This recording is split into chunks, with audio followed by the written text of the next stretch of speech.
Some of what I'm going to tell you is going to reveal, at least in part, why these scientists are eliminated, why they're removed, a dozen of them missing. And I'm told that number is actually far higher.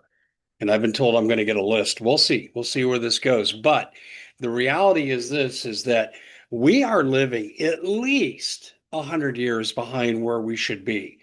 I'm talking standard living. I'm talking about the ability to provide natural resources like food, water, shelter, for everybody on the planet, but that's not what the rulers want. They want control by deficit. And it's sad, but we've seen evidence of that going back to the Bible. So we're going to take a look at the 100-year factor and how I know about it. I'm Dave Hodges. This is the Common Sense Show. We are the show that's freeing America one enslaved mind at a time. Thank you so much for joining us. And we are brought to you by the great products Nanosoma. And I've told you my story. Nothing was working. Strip lung linings, RSV, and the Nanosoma liquid spray boosted my immune system to such a level that today, yeah. And I used to take this chronic medicine for allergies and inflammation. Haven't used it since I've been taking this product. That's right. For me, it's been a godsend. It can be for you. Then, of course, there's the you want to do more, but your joints hurt. Well, then comes the gel. It grows pluripotent stem cells and it reduces inflammation and joint connectivity pain. And it worked for me. I'm doing things I haven't done in 25 years. You can do the same thing. Now, I can't tell you how long it's going to take you. That's the one disclaimer I want to give here. It took me about 6 to 8 weeks of consistent application for it to like, hey, this is amazing. You will have that effect too. I just can't tell you exactly when. And then, of course, there's the skin cream, fine lines, wrinkles, cuts, and burns. Together, the three pack, 15% off for the starter pack. Go to iwantmyhealthback.com/Dave Hodges. iwantmyhealthback.com/Dave Hodges. Now, this to me is really interesting. I was lucky to be hooked up with Vance Davis and Bill Pollock. Vance and I talked about this last year again because I had done a previous story on this, and I'm repeating some of the elements because I'm twisting it to make it more relevant to the conditions we're describing now, namely the missing and dead scientists. And I know why this is happening, and I've actually lived through this, not personally, but vicariously. Bill and Vance and I and others had a company. And Bill was an absolute genius inventor, and he had mastered some of zero point energy, the free energy we hear about. If you don't know what that is, let me give you a quick history lesson.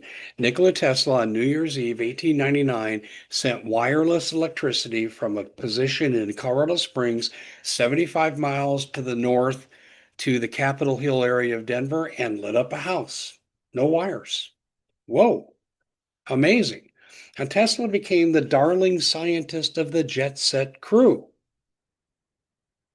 until they wanted to put a meter on all energy received into a home. They wanted utility bills. They didn't exist at that time.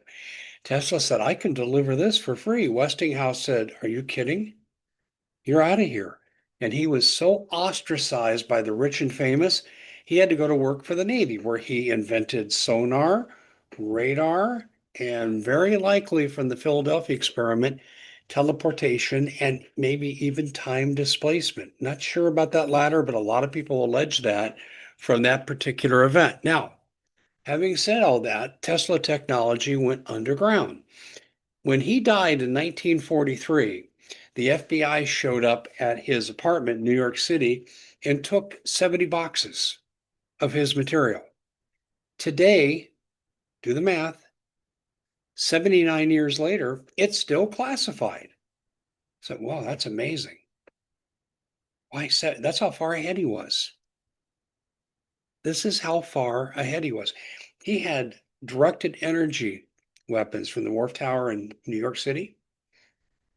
Accidentally got out of control and blew up Tunguska. That wasn't an asteroid strike, people. That was a missile line. Let's bounce it off the atmosphere and it comes back to Earth.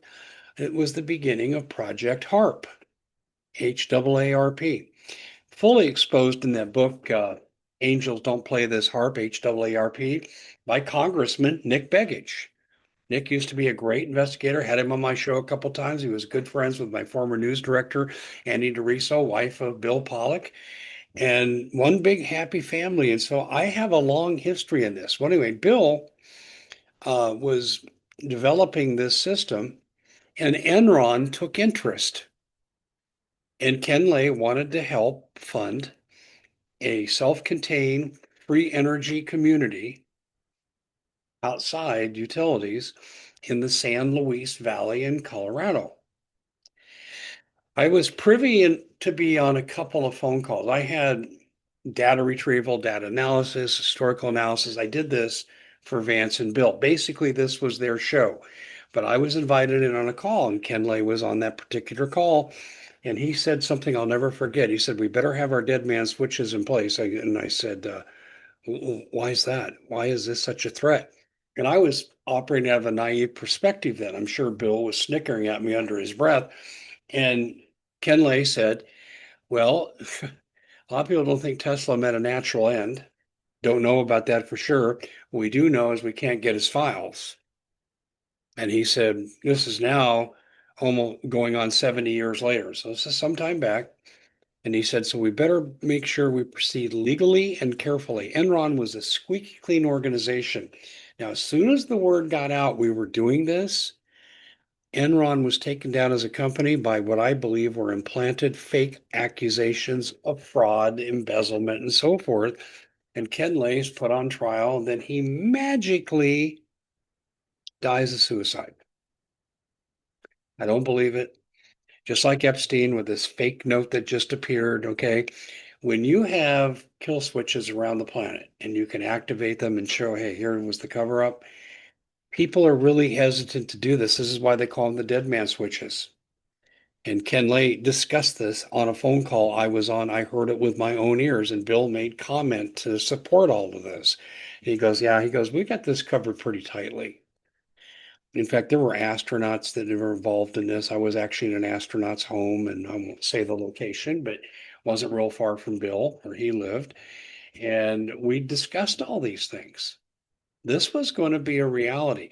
By the way, after the Ken Lay thing, I like I said, I don't think he died. I think he made a deal, separate identity, moved on his own way, because he had too much on the establishment.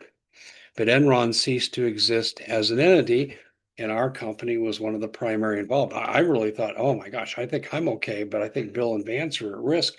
Nothing ever happened to them. And I think they didn't want to call attention to it for the same reason that Brian Harpo he'll regret suing Candace Owens, because Discovery is going to come like a freight train and flatten TPUSA to the ground. And this is what the establishment wanted to avoid with Ken Lay and Enron. They didn't want attention put on this, so they went the other direction. They just said, "Hey, we'll let you out. This is what we'll do." And I think it's pretty much the same playbook as what happened with Epstein. My theory, can I prove it with Epstein? No, but I don't buy the official explanation. And most reasonable people don't either. So this note that just surfaced, no, no. It's serving to do a cover up for the people that are being protected. Simple. Now, can you imagine living in a world where you could send, and it's kind of like the Starlink principle, so this shouldn't be a surprise to anybody. You can send connectivity anywhere in the world. You simply need a sender and a receiver. And I was told they were actually working on the fact that you just need geographic coordinates and you just need a sender. You don't even need a receiver because it goes to the coordinates. It'll hook up to whatever device you have, and boom, you got it. Just a flip of the switch. Pretty amazing stuff. And you could have that everywhere, which means you could produce artificial sunlight in an area, grow in winter seasons or droughts in internal environments, kind of like a gigantic climate controlled greenhouse. The we talked about the implications here, the elimination of world hunger. And of course, that's a threat to some people who believe we're overpopulated, because then you'd have less mortality. And the delivery of just advanced energy systems everywhere. People would be living like kings across the board. It would eliminate a lot of greed and avarice and violence, certainly the need to fight over resources and war. And that's not what these evil ones want. The ones we've talked about in the previous segment, they want conflict. Their evil entities thrive on it. Yes, I'm talking about remnants of the fallen angels, and they absolutely they feed off a negative energy, and this is exactly what they want. And I think McCaslin had knowledge similar to what Tesla presented. This is why we'll never hear from him again. Never hear from him again. So, anyway, that's my Enron story. And it's pretty easy based on my experiences to figure out what's happening here with these scientists. Now, here's the final answer. Why didn't I give you the final loop in that lengthy segment when I laid out the case and I left you just short of a final conclusion?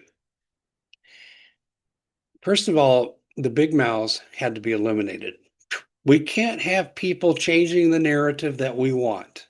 And these people like Amy Etheridge, they're making videos about Hal Puthoff and anti-gravity technology. And this is what their security clearance is about. Even though she technically, I've been told, did not violate security secrets, she led people to put eyes on the work that's happening. And they just can't have that. We can't have people prying. So now you have a situation where half of them are taken. And they happen to be the most brilliant of the group, the people that you would want information from until you decided what you're going to do with them and their finality.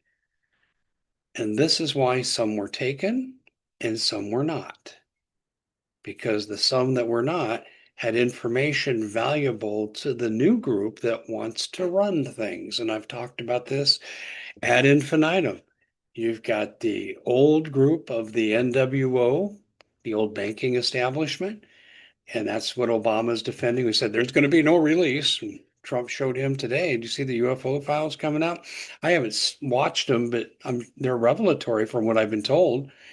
And then you've got the new group that wants to take over, and they have motive to grab members from the old group to extract information. The old group has motive to eliminate some people so they stop talking. I tell you, I'd bet my last dollar that on this that I am correct.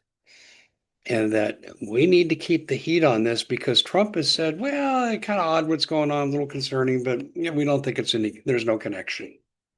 The DOJ has said there's no connection. And we know from the Charlie Kirk investigation, we can totally trust the FBI and the DOJ, tongue in cheek. Ladies and gentlemen, this could be the story of the century. And I think it's shaping up to be this way. And I think the weapons that are going to be employed in Iran are going to be a message to the world. And it's going to be accompanied by a great deception, revelation of, shall we say, fallen angel entities that masquerade as something else. Like, remember this, Mork and Mindy? Nanu, Nanu, Spock, take me to your leader. I'm Dave Hodges. This is The Common Sense Show.